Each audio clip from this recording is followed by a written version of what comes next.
Imagine a world where the apocalypse doesn't arrive with a nuclear bang. There are no zombies, groaning at your door, no asteroids streaking across the sky. Mm. Instead, imagine it starts with something much quieter. A coordinated set of explosions in the Middle East, a sunken tanker in a shipping lane, and suddenly, Hmm. the black blood of the modern world it stops flowing. The oil runs out. It is a terrifyingly realistic premise. We're looking today at a scenario that analysts and the authors of the Afterlight scenario call a perfect storm. Yeah. And what makes this deep dive so chilling isn't the disaster itself, but just how fragile it proves our current civilization actually is. We're Right. talking about a house of cards that, we are all currently living in. That's the thing that kept me up last night while I was prepping for this. We are diving into a stack of materials that describe a collapse of modern society. So total, so rapid that leaves you looking at your car and your supermarket shelves in a completely different way. The scenario outlines the event, often referred to as the crash, or maybe the big die-off, which kicks off in May 2010.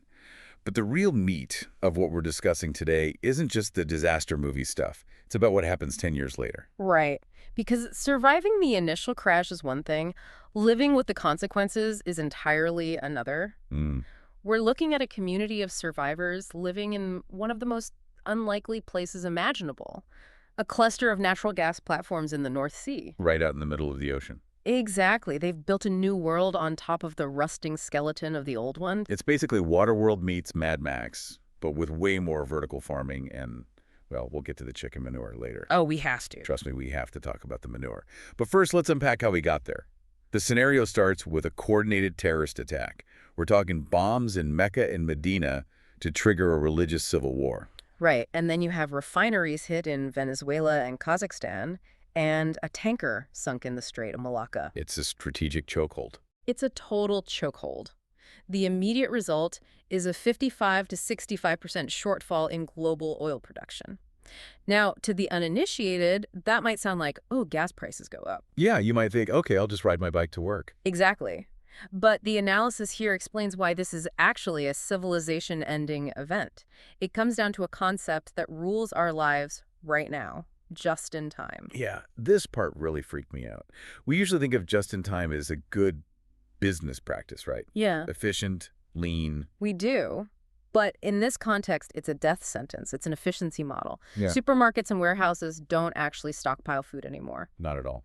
They only hold about 24 hours worth of supplies because storage, it kills profit. Right. They treat the highways like moving warehouses. So if the trucks stop moving because there's no diesel. The food runs out in a day, maybe two. The scenario describes this cascading failure.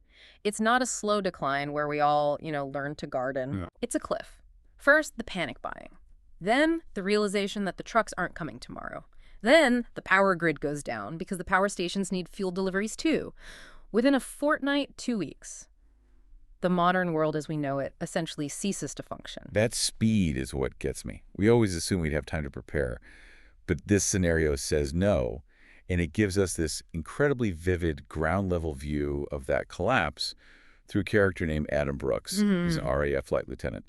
And his experience really highlights the disconnect between what the government said was happening and what was actually happening. It's a classic study in crisis management failure. You have the Prime Minister, Charles Harrison, going on television. He's trying to keep a lid on things, Right. trying to avoid using the word oil at first, framing it as a troop withdrawal issue. He's trying to prevent panic, which, that's standard procedure. But the reality on the ground is moving faster than his doctors can handle. And then he cracks. There's this scene that honestly gave me goosebumps. He's on live TV, the press is grilling him, and he just breaks. Just completely falls apart. He literally admits they have no food reserves, calls the situation crap on live TV, and then just flees the podium. That is the moment the social contract breaks. Leaders are supposed to be the steady hand. When the guy in charge runs away, the signal to the population is, you are on your own.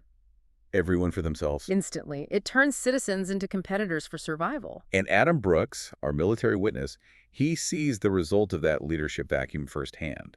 He's stationed at the Millennium Dome, the O2 Arena, Yeah. which has been designated Safety Zone 4. Now, Safety zone sounds comforting. It sounds like Red Cross blankets in soup kitchens. But the reality is a containment pen. Imagine the logistics here. You have 30 to 40,000 desperate civilians flocking to the O2 because they've been told there's food there. And Adam is guarding a perimeter of razor wire. Right. But inside, they don't have enough food for a fraction of those people. There's no sanitation. It's a ticking time bomb. It becomes a concentration camp without the infrastructure. And Adam is standing there, looking at these people, his own people, pressed up against the wire. And this is where the scenario gets incredibly dark. It details a specific incident that haunts Adam for the next decade, the chipboard ramp. It's such a mundane object, a piece of chipboard, probably ripped off a boarded-up shop window. But in this context, it's the catalyst for a massacre. So set the scene for us. It's dawn, the crowd is surging. Right. The tension has been building for days. People are starving. They see soldiers inside with rations. A group of men throws this chipboard panel over the razor wire to create a bridge. It's a simple, desperate act. And once that first person crosses, the psychological barrier breaks. The dam bursts. And this is where the training kicks in the worst possible way.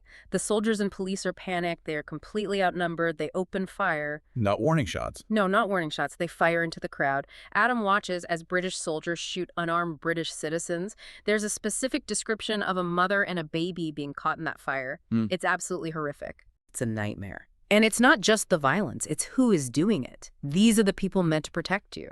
Exactly. And that trauma is crucial to understanding the rest of the story. It establishes why the survivors we meet 10 years later are so terrified of the mainland. Right. They didn't just see the lights go out, they saw the state turn into a monster. Right. There is testimony from another survivor, Sunita Rajput, a nurse from the Cheltenham safe zone. She describes how the military eventually started culling non-essential workers when the food got low. Culling. Like livestock, that is a chilling word to apply to human beings. It completely reframes the government. They aren't the rescuers anymore. They are the threat. The biggest threat. So when we fast forward 10 years, you have to understand that fear. We are now 10 years AC after crash. The mainland is considered a dead space, full of wolves and feral gangs. But out on the North Sea, off the coast of Norfolk, there's this sanctuary, Liman 4925A. Let's talk about Limmel, because the visual here is wild. It's a cluster of 5 natural gas platforms, but it doesn't look like an oil rig anymore. The text describes it as the hanging gardens of Babylon at sea. It's a brilliant adaptation. They've taken this industrial rust bucket and terraformed it. You've got vines growing over the steel, tomato plants in every corner, vegetable patches on the helipads. They've made it green. They've completely transformed the space from extraction to production. It's life, not death. I love the layout descriptions. You have the accommodation platform, which is the main living quarters. They're packed 4 to a cabin, but it's warm and dry. Which is more than most people have. For sure. Then you have the compression platforms, which have been gutted and turned into these shanty towns or dormitories with washing lines strung everywhere. It sounds chaotic, but also weirdly cozy. It's a high-density village. It's a community. But the most important part is the production platform. And this is where we have to talk about the stink room. Ideally named. And we have to get into this because it's the grossest but most genius part of their survival. This is how they keep the lights on. Literally. They have a methane generator run by a guy named Walter Eddings. But it's not running on natural gas drilled from the seafloor anymore. No, the extraction equipment is long dead. It's all rusted out. They are running this generator on slurry. Which is a polite word for poop. It is a fermentation of human waste and chicken manure. From chicken land. I love that they call it that. Yes, a deck housing about 700 chickens. So think about the ecosystem here. The chickens provide eggs and meat. A vital protein source. Absolutely. Their waste goes into these massive heated digesters, which the engineers have affectionately named Huey and Dewey. That's amazing. They mix it with human waste, it ferments, produces methane gas, and that methane powers a generator. So every time someone goes to the bathroom, they're helping to keep the lights on? Literally. And it's not easy. The text goes into detail about how Walter, this engineer, has to balance the pH levels and the temperature. If the digesters get too cold, the bacteria die and the power goes out. Right. If the pressure gets too high, it explodes. It's a delicate, smelly science. But the payoff is huge. They get 2 to 3 hours of electric light each evening. That might not sound like much to us, flipping a switch without thinking, but imagine a world of total darkness. Those 3 hours are civilization. Yeah. It's time to read, to play cards, to see each other's faces, to feel human again. It's central to the community's morale. It gives them a tiny slice of the old world back. Yeah. But running this rig, this new society, it isn't a democracy, is it? No, it is certainly not. It's a survivalist dictatorship. A benevolent one, maybe, but a dictatorship nonetheless. Let's talk about Jenny Sutherland. She's the matriarch. She's described as a former housewife who has become this iron-willed leader. She rules through the rota. The rota is law. It's the work schedule. Everyone works, no exceptions. Fishing duty, farming, cleaning, generator maintenance. Everyone has a job. Everyone. Jenny is fascinating because she's unelected. She didn't seize power through force initially. She seized it through competence. She's the one who figured out how to keep people alive. She is the glue holding this precarious society together. But she definitely has muscle behind her. Walter, the poop power genius, is also the enforcer. Right. And this is a key detail. Walter holds the keys to the gun locker. Oh. That's a very specific dynamic. You have the mother figure who feeds you and the father figure who protects you, but who can also discipline you. It's infantilizing for the other adults. It is. They're all in their 30s, 40s, but they're treated like children. And the sources hint at real tension there. There are characters like Alice Harton who are starting to grumble. They're safe, yes, but they're also prisoners. They can't leave. That feeling of being trapped is exacerbated by the generational divide. This is one of the most compelling sociological aspects of this deep dive. You have 3 distinct groups of people on these rigs, and they all see the world differently. Right. You've got the older generation, like Jenny and Walter, who know exactly how bad the fall was. They remember the O2 Arena massacre. They are traumatized, but they are grateful for the safety. To them, the rig is a lifeboat. It's paradise compared to what they left behind. Then you have the young adults, people like Leona, Jenny's daughter. She remembers university, she remembers music festivals, she knows what she's lost. She feels the hopelessness of raising her own daughter, Hannah, in what she calls a prison. So for her, survival isn't enough. She wants a life. She wants more than just not dying. And then you have the kids. Yeah. The ones who barely remember or don't remember at all. Jenny's son, Jacob, and his friend Nathan. Jacob has his memory of orange nights. That detail really stuck with me. Orange nights. He misses the light pollution of street lamps reflecting off the clouds. It's such a specific, poignant nostalgia. Yeah. To us, light pollution is a nuisance. We want to see the stars. To him, an orange sky represents safety, warmth, civilization, the world being okay. And Nathan misses PlayStation. He misses the specific sounds of a living city. They don't see the mainland as a death trap. They see it as a lost playground. They have this adventurous spirit that Jenny is trying desperately to crush for their own safety. And that curiosity is dangerous because they can't survive completely on their own. They need to scavenge. This brings us to the shore run. These shore runs to the town of Bracton are intense. They sail over the mainland to scavenge supplies. And the description of the town is haunting. It's like walking into a time capsule that's slowly rotting. It's the archaeology of the recent past. They walk through the ruins of the high street, W.H. Smith, Boots. These brands that used to mean Saturday afternoon shopping are now just decaying signs. It's spooky. But then the spookiness turns into straight-up horror. The scenario describes a terrifying encounter with the hunters. This scene is crucial because it validates everything Jenny has been saying. It proves her right. Walter and the boys are scavenging, and they witness 2 men hunting a stranger. Like actually hunting him. And they aren't hunting him for his backpack or his supplies. They are hunting him for sport. There's a whole other level of broken. It's incredibly visceral. The hunters are laughing. They're cruel, crude. It implies that the only people who survived on the mainland are the wolves, the ones ruthless enough to kill for fun. So it's not just about survival of the fittest anymore, it's survival of the most monstrous. Precisely. And the violence is sudden. Walter intervenes. He uses a shotgun. And it's not a clean movie shot where the bad guy flies backwards. No. He accidentally blows one of the attacker's heads off. Wow. It's messy, it's brutal, and it traumatizes the boys. But they save the stranger. They bring him back to the rigs. And this stranger, Valerie Letuc, becomes the catalyst for everything that follows. Valerie is complicated. He's Yeah. not just a refugee, he's a disruptor. He's Belgian, and he claims to have traveled across Europe, Bastogne, Croatia, Italy, France, before reaching the UK. And his report is grim. He tells the community that Europe is dead. He saw Russian tanks in the east, mass migration, total societal collapse. Basically, he tells them, you guys have it good, don't go out there. Which is exactly what Jenny wants to hear. It's the ultimate validation. It reinforces her narrative. Stay on the rig, stay alive. Yep. But Valerie isn't just a reporter of bad news. He's a philosopher. Uh-huh. And he brings a very dangerous idea onto the rigs. He starts preaching this anti-technology philosophy. He calls the old world sick, a disease of the soul. He argues that technology, consumerism, and shiny things made people unhappy and greedy. He tells Jenny's granddaughter, Hannah, this little girl, a story about caterpillars. The caterpillar analogy. He says humans were like caterpillars that ate all the leaves until nothing was left. It's a powerful, simple critique of resource consumption. But he takes it a step further. He explicitly critiques the generator. Yeah, he looks at this machine, this literal lifesaver that gives them light, and he says it's a mistake. He says bringing electricity back is just the first step back to the bad times. It's a form of primitivism.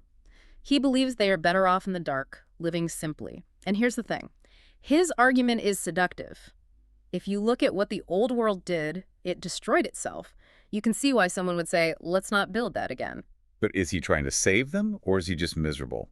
Because telling a kid that electric light is evil feels, I don't know, it feels manipulative. It is manipulative. Yeah. But here is the contradiction, and this is where the plot twists. While he is preaching this simple life to the community, he whispers a secret to Jacob and Nathan. This is the bombshell. He tells the boys that he lied. He didn't just see ruin, he saw lights. Specifically, lights in London. Floodlights reflecting off the clouds in the East End Canary Wharf, the financial district, the old government sector. This changes everything.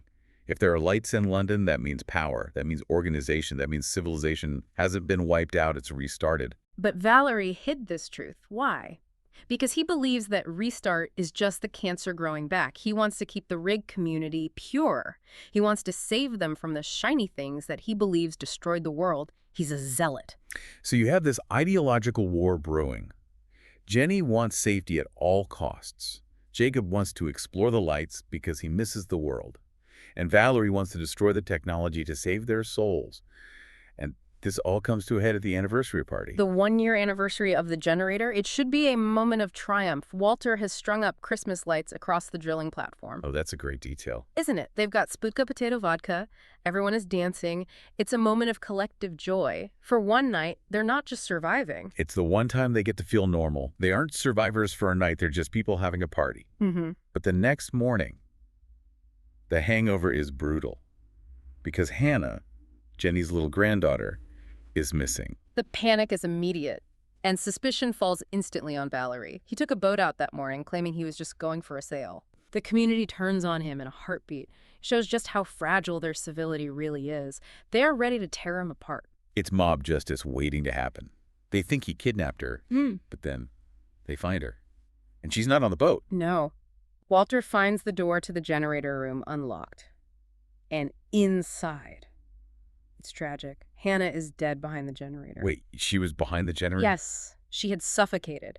A feed pipe carrying that lethal methane gas, the poop power, had been detached. That is devastating. And this is where the ambiguity of the scenario just punches you in the gut. Hannah had been listening to Valerie. She'd been asking questions like, is the generator bad? Exactly. So the question that hangs over everything is, did this little girl try to fix the world by disabling the machine and die by accident? Or did Valerie, this philosophical fanatic, manipulate a child into sabotage? And the text doesn't give us a definitive answer, does it? No, which makes it even more tragic. But the aftermath is clear. The Sutherland family, Jenny, Leona, Jacob, they are the glue of this community. And this event breaks them. Completely shatters them. Jenny is incapacitated by grief. She just shuts down. Leona, the mother, retreats to the helipad and goes catatonic. She won't even come down for the burial. The burial at sea is such a stark image. They prepare the body, and they throw a plastic Playmobil figure into the ocean with her. That detail ruins me. A plastic Playmobil figure. It's a tiny piece of plastic from the old world, indestructible, mass-produced, joining a child of the new world in the depths. God. It symbolizes everything they've lost and everything they failed to save. It feels like the end of their sanctuary. The illusion of safety is shattered, not by wolves from the mainland, but by an idea, by an internal conflict about how to live. And that brings us to the final synthesis of this deep dive. The survivors are left in this precarious position. They have safety on the rig, but the cost is stagnation. They are surviving, but are they living? And you have that lingering secret, the lights in London, that's still out there. Exactly. If we step back and think about what Valerie saw, if there are lights in Canary Wharf, what does that actually mean? Right.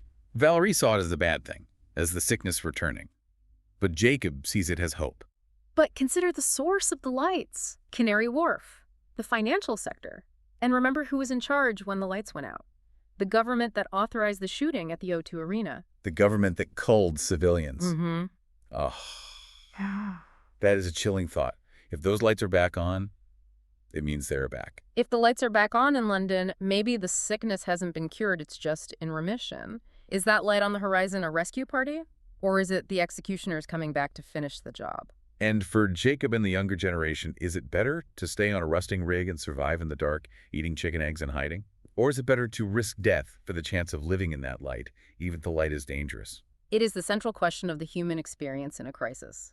Security versus freedom. Stagnation versus risk. Valerie chose the dark. Jenny chose the rig. Jacob is looking at the horizon. Well, that is a heavy, heavy note to end on. But that's why we do these deep dives, to unpack the scary what-ifs so we can, understand our own world a little better.